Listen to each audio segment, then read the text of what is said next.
and welcome back to my channel, Single Mother by Choice. My name is Martine, and today I just want to, before we get into how I'm doing with Cycle 2, I just wanted to stop and say thank you for all of the support and for everyone just validating my feelings about what happened with my clinic and the mishandling of my first IUI cycle. It was just a really upsetting time for me, and like hearing people validate how I'm feeling or hearing their stories and things like that really helped me to kind of cope with what I experienced.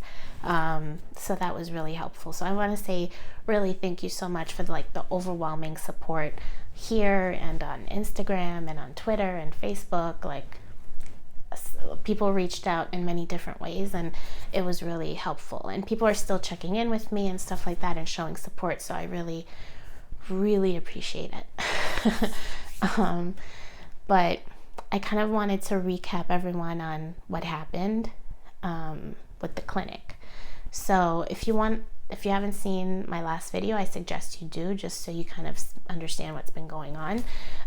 But essentially, I asked the nurse, once I got my results back, the final results saying that I was not pregnant, after all, I asked the nurse over the phone, I said, well, what's your policy on testing people for their progesterone levels after an IUI? And initially she was like fumbling and not sure what to say, and at some point, I think very early on, she said something like,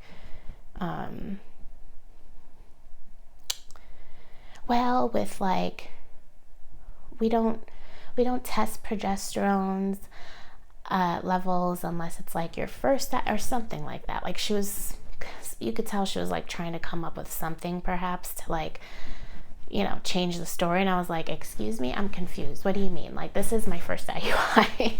And she's like, well, actually, and then she said, our policy is that we do test women a week later. And I said, really? Because nobody tested me. I'm like, it's 2 weeks now, and nobody called me. I didn't make an appointment. Nobody called and said that I had an appointment. So what's going on? She's like, well, let me check. And so she went back and looked and saw that I had an appointment for July 21st, 7 days exactly after because I had the IUI July 14th. And she says to me, oh, you had an appointment July 21st. I'm like, the 21st? Nobody called me. Nobody said I missed an appointment. I didn't make an appointment when I left that day. Nobody told me to make an appointment when I left that day. And so she was so apologetic, and I also brought up the issues that I've had with the nurse constantly asking me for things that I had already given to the office, and like all the mishandling of that stuff. I was just like in my last video, just crying over the phone with her, and she was very apologetic, and she said, we're having like a quality assessment meeting this week, and you can expect a phone call, like somebody will definitely reach out to you. And so I'm like, well, at that point I was like, what's done is done, but I'm like, well, let me see how they respond afterwards. So I waited. Their quality assessment meeting was supposed to be Tuesday. The day I spoke to her was a Sunday, so I'm waiting. I'm like, well, maybe they won't reach out to me Tuesday, but maybe by Wednesday I'll hear something. Nothing. So that kind of made me upset, that it wasn't even acknowledged, or like I didn't receive a call or anything. But I did have an appointment that Thursday, so I said, well, maybe I'll give them till Thursday to kind of like figure things out. So went in kind of visibly upset, and I sat down with the doctor after I had my blood work and ultrasound, and the first thing he says to me, which that's when I was like, I'm done with these people. The first thing he says to me, because I walk in and I just I'm emotional. If you haven't noticed in my last video and in previous videos, I can get emotional. So the first question was, because I started to cry, and he's like, oh, so tell me, why are you upset? I'm like, why am I upset? I said, are you kidding me? And he was like, no, why don't you, I said, well, why do you think I'm upset? He's like, no, why don't you tell me what you think happened, or something like that. Like, why don't you tell me what you think happened here, or something like that. I was like, that to me already was like, I'm done. And here's why. Because the feeling when he said that to me was that his interest was clearly just with his business and not with me and what happened. All I needed was an apology. Literally. Because at this point, like, what is there to do? They have my money. They still have my second vial of sperm, and I started the second cycle, so I'm gonna go through with it. But like, all I wanted was an apology. And the first thing he says to me is, well, why don't you tell me what you think happened? You know what happened. And to me also that meant, like, in my head, I was like, legally he's trying to cover himself. He's trying to make sure that he doesn't, like, in my head, I don't know if this is the case, but that's the feeling I got, was like he was trying to cover himself to make sure that legally he wouldn't admit to anything that maybe I wasn't aware of. So he wanted to hear what I knew. That's what it felt like. So I explained to him what happened, in my opinion, and he tried to cover up a couple of things too, like, oh, well, this doctor who did my IUI, like, sometimes people don't understand what he says, and he's not always very clear. I'm like, in my head, I'm thinking, this man went to med school. If he has a speech impediment, maybe he could write things down so that we don't misunderstand anything, or like put it on a document. And then also with my appointment, I said, well, how did I get this appointment? Like, who made this appointment? He's like, well, maybe somebody clicked on something they shouldn't have. All these excuses. I'm like, I literally just could not listen anymore. So I just shut up and I just wanted to get out of there. So anyway, I went home that day and I wrote him an email, pretty much like right after I got home and my daughter was like taking a nap.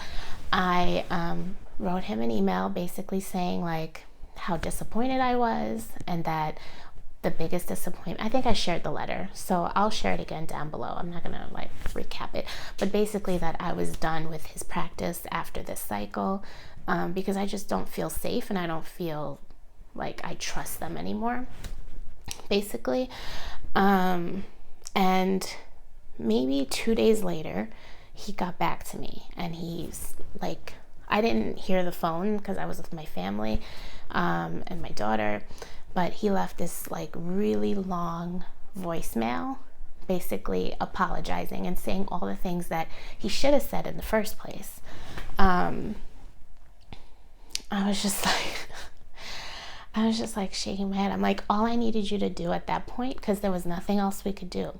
What happened, but take ownership and, apologize sincerely, instead of saying to me, well, what do you think happened? Like trying to cover your butt. It was just really whatever. But anyway, he apologized, which actually made me feel better. And he also mentioned in my appointment with him too, face to face, but he mentioned how major changes were taking place in his office, and like this will never happen to me or anybody else in his practice again, and that he would support me, and whether I wanted to stay there or go to a new practice, he'd make sure like the transition was easy and all that stuff. So anyway, so that's how that pretty much ended. And then that was the end of that. Like, I didn't want to talk about it anymore, and I didn't want to feel awkward anymore going in there. So I let bygones be bygones, but it was an upsetting event, basically. Yeah. Anyway, all right, so now let's talk about cycle number 2 and how that's been going. Well, everything's been going pretty okay.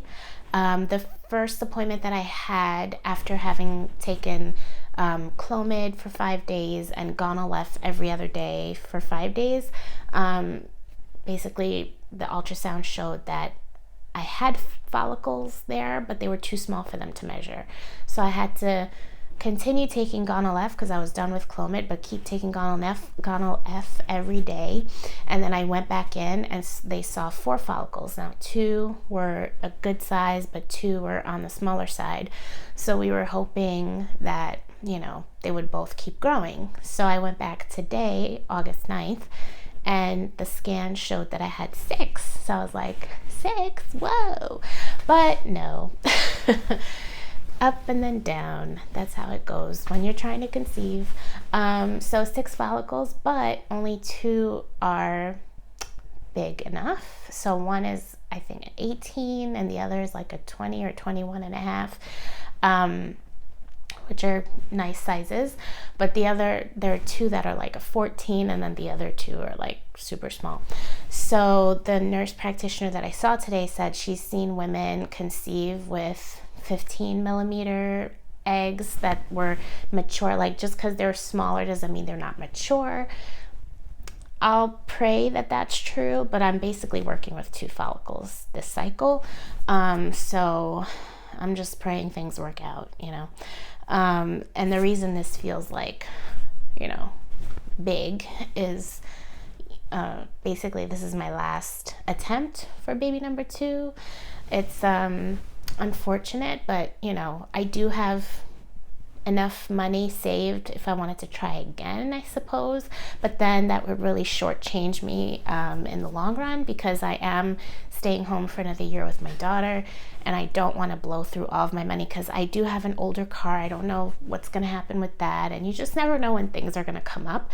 And because I'm not working full-time right now, I just don't want to leave myself in a situation where I have to like accrue debt through credit cards or anything like that. So that's today, like tomorrow is my last hurrah. It's my last attempt.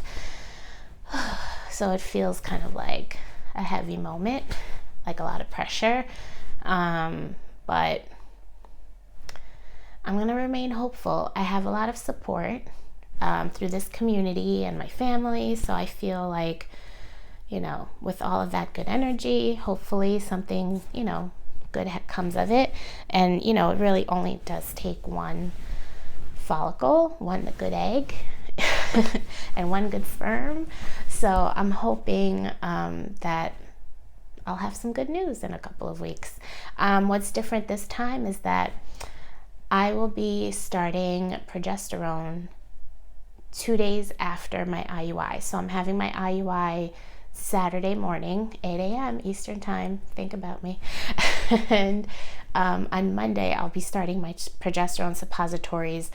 And the following weekend, I'll be going back in for the blood work to see how my progesterone is doing and if I'll need to continue taking the suppositories.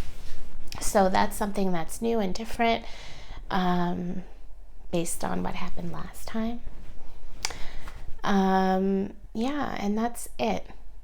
So another positive thing, I do want to, you know, I don't want to just be negative about this clinic because they did make changes, in fact. So now what they do is like every time I have an appointment, I don't think they're just doing that with me. I think that is really their new protocol. But they do call you and go over your results and discuss the instructions to make sure you understand and you know what the plan is. So I like that.